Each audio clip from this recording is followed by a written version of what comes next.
Sir 4 ಜನ ಅಂದ್ರೆ RCB ಕಾಲ್ತುಳಿತದಲ್ಲಿ ಆಗಿದ್ದಂತಹ Dayanand ಸೇರಿದಂತೆ ಒಂದಿಷ್ಟು ಜನನ ಸಸ್ಪೆನ್ಷನ್ ಅನ್ನು ರಿವೋಕ್ ಮಾಡಿಲಾಗಿದೆ. ಕ್ಯಾಬಿನೆಟ್ ಅಲ್ಲಲ್ಲ, ಕ್ಯಾಬಿನೆಟ್ನಲ್ಲಿ ವರದಿಯ ಬಗ್ಗೆ ಚರ್ಚೆ ಆಗಿದೆ. ಚರ್ಚೆ ಆದಮೇಲೆ ಕ್ಯಾಬಿನೆಟ್ಟು ತೀರ್ಮಾನ ತಗೊಂಡಿದೆ. ಅವರನ್ನು ರೀಇನ್ಸ್ಟೇಟ್ ಮಾಡಿ ಅವ್ರ ಮೇಲೆ ವಿಚಾರಣೆ ಮುಂದುವರಿಸಬೇಕು ಅಂತ ಹೇಳಿ ತೀರ್ಮಾನ ಮಾಡಿದ್ದಾರೆ. ಅದರ ಪ್ರಕಾರ ಈಗ ರೀಇನ್ಸ್ಟೇಟ್ ಮಾಡಿ ವಿಚಾರಣೆಯನ್ನು ಮುಂದುವರಿಸ್ತಾರೆ. ಒಬ್ಬರು ಹಾಸ್ಪಿಟಾಲಿಟಿ ಕ್ಷೇತ್ರದಲ್ಲಿ ಜಾಗತಿಕ ವೃತ್ತಿಯ ಕನಸು ಇದೆಯಾ? ಜಾಗತಿಕ ಅಧ್ಯಯನ ಉದ್ಯೋಗ ಅವಕಾಶಗಳೊಂದಿಗೆ ಭಾರತದ ನಂಬರ್ 1 IIHM-ನಲ್ಲಿ ಓದಿ ಪ್ರವೇಶ ಆರಂಭವಾಗಿದೆ. ಈಗಲೇ ಸೇರಿ. ಅಧಿಕಾರಿ ಅವರು ಕ್ಯಾಟಿಗೆ ಹೋಗಿದ್ರು.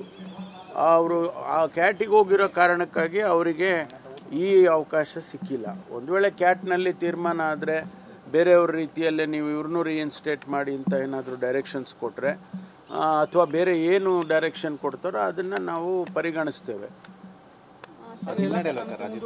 ಏನಿಲ್ಲ, ನಾವೇ ತೀರ್ಮಾನ ಮಾಡಿರೋದಲ್ಲ, ಹಿನ್ನಡೆ ಹೆಂಗಾಗುತ್ತೆ? ನಾವು ಅಲ್ಲಲ್ಲ, ತಪ್ಪಿನ ಪ್ರಶ್ನೆ ಅಲ್ಲ. Suspension is A administrative decision. ಅದನ್ನು ರಿವೋಕ್ ಮಾಡಿದ್ದಾರೆ. ಈಗ ಸಸ್ಪೆನ್ಷನ್ ಪನಿಷ್ಮೆಂಟ್ ಅಂತ ಇರುತ್ತಾ? ಪ್ರೊಸೀಡರ್ ಅದು ಮುಂದುವರಿಯುತ್ತೆ. ಈಗ ತನಿಖೆ ಮುಂದುವರೆದಿದೆಯಲ್ಲ, ತನಿಖೆನಲ್ಲಿ ಏನು ಬರುತ್ತೆ ನೋಡೋಣ. ಡಿಪಾರ್ಟ್ಮೆಂಟಲ್ಲಿ ಎನ್ಕ್ವೈರಿ ಮಾಡ್ತಾರೆ.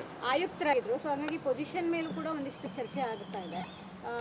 ಅವರಿಗೆ ಅದೇ ಪೊಸಿಷನ್ ಕೊಡೋದಿಲ್ಲ, ಕಮಿಷನರನ್ನೇ ಮತ್ತೆ ಮಾಡೋದಿಲ್ಲ.